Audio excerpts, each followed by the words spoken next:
Hello दोस्तों, स्वागत है आप सभी का एक बार फिर से आपके अपने YouTube चैनल पर। मैं विशाल पराशर आज की वीडियो में आपको करा रहा हूँ क्लास 12th का चैप्टर 3 जिसका नाम है हमारा मैट्रिसेस। ठीक है, एक्सरसाइज 3.3 का आज की वीडियो में हम करेंगे इंट्रोडक्शन, यानी कि एक्सरसाइज 3.3 में हमारे कौन कौन से टॉपिक हैं, कैसे कैसे हम सबको करना है। ठीक, तो इस वाली एक्सरसाइज में जो हमारा मेन टॉपिक है वो है हमारा ट्रांसपोज ऑफ अ मैट्रिक्स, यानी मैट्रिक्स का ट्रांसपोज। अब ट्रांसपोज क्या होता है समझते हैं इसको।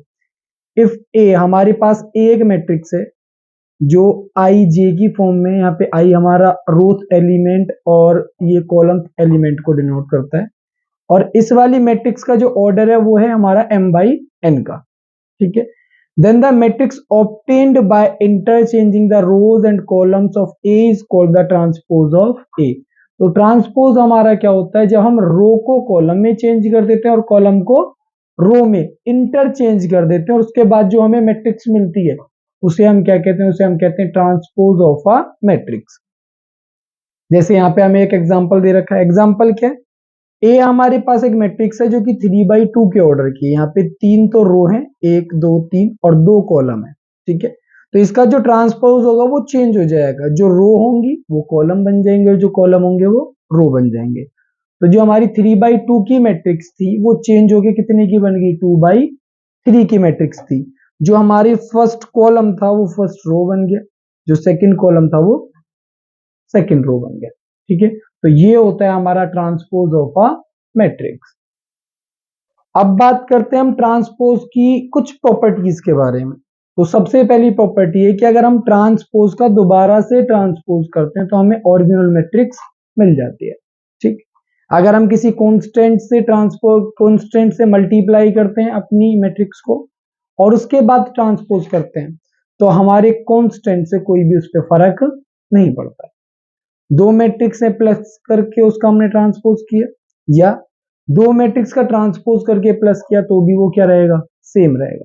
ठीक है, लेकिन मल्टीप्लीकेशन वाले पॉइंट में क्या हो जाएगा, मल्टीप्लाई करके हमने ट्रांसपोज किया तो वो किसके बराबर होगा, पहले दोनों का ट्रांसपोज करो फिर बी के ट्रांसपोज से ए के ट्रांसपोज को मल्टीप्लाई करेंगे तो वो इक्वल आएगा।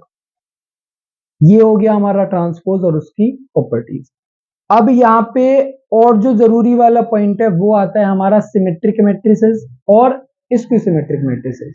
ठीक है, तो सिमेट्रिक मैट्रिसेस क्या होती है, सिमेट्रिक मैट्रिसेस होती है हमारे पास कोई मैट्रिक्स दे रखी है और उसका हमने ट्रांसपोज किया। हमारे पास कोई मैट्रिक्स दे रखी है और हमने उसका क्या किया, ट्रांसपोज किया, और ट्रांसपोज करने के बाद भी उस पर कोई भी फर्क नहीं पड़ता है, यानी दोनों मैट्रिसेस हमारी क्या रहती हैं, सेम रहती हैं। ए हमारा ए के ट्रांसपोज के इक्वल रहता है, तो ऐसी वाली मैट्रिसेस को हम कहते हैं सिमेट्रिक मैट्रिसेस।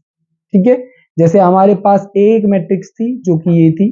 ठीक है, उसका ट्रांसपोज किया, यानी ये देखो रो थी, इसको कॉलम बना दिया, इस वाले रो को भी कॉलम बना लिया, लेकिन तब भी दोनों में कोई भी फर्क नहीं पड़ा। तो ये ऐसी मैट्रिक्स को हम क्या कहते हैं, सिमेट्रिक मैट्रिसेस कहते हैं।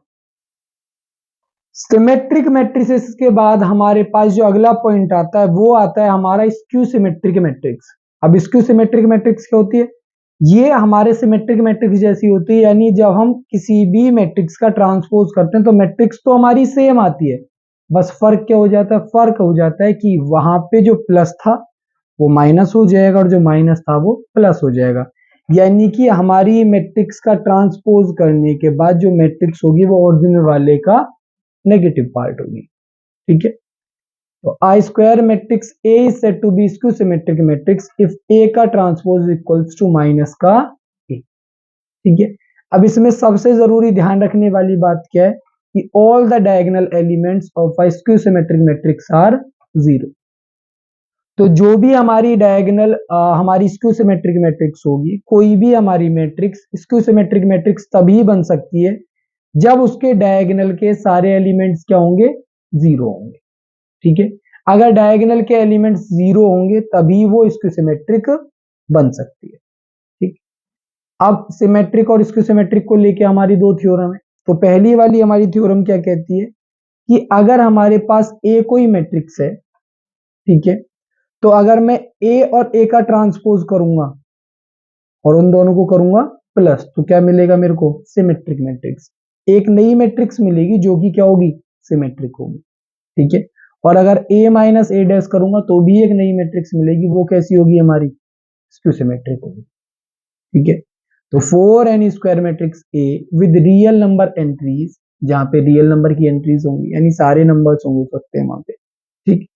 तो अगर वहां पे हम प्लस कर देंगे दोनों को तो सिमेट्रिक मैट्रिक्स मिलेगी, और माइनस करेंगे तो स्क्यू सिमेट्रिक मिलेगी। ठीक। सेकंड वाली हमारी थ्योरम कहती है any square matrix can be expressed as the sum of a symmetric and a skew symmetric matrix. कोई भी हमारी स्क्वायर मैट्रिक्स है उसे हम एक सिमेट्रिक और स्क्यू सिमेट्रिक के सम के रूप में भी एक्सप्रेस कर सकते हैं। ठीक है। ये हमारी सिमेट्रिक मैट्रिक्स है, अभी हमने पढ़ा थ्योरम 1 में, और ये हमारी स्क्यू सिमेट्रिक मैट्रिक्स है। ठीक है। तो दोनों को प्लस करेंगे तो वो ओरिजिनल वाली मैट्रिक्स के इक्वल आ जाएगा। ठीक है। तो ये जो हमारी थर्ड वाली एक्सरसाइज है, हमें सिर्फ यही वाले पॉइंट पढ़ने हैं जो मैंने आपको इंट्रो में बताए। इसके अलावा यहाँ पे हमारे पॉइंट्स नहीं पढ़ने हैं। तो यही वाले पॉइंट्स अब हम पढ़ेंगे एक्सरसाइज में नेक्स्ट वीडियो में। तो तब तक के लिए धन्यवाद।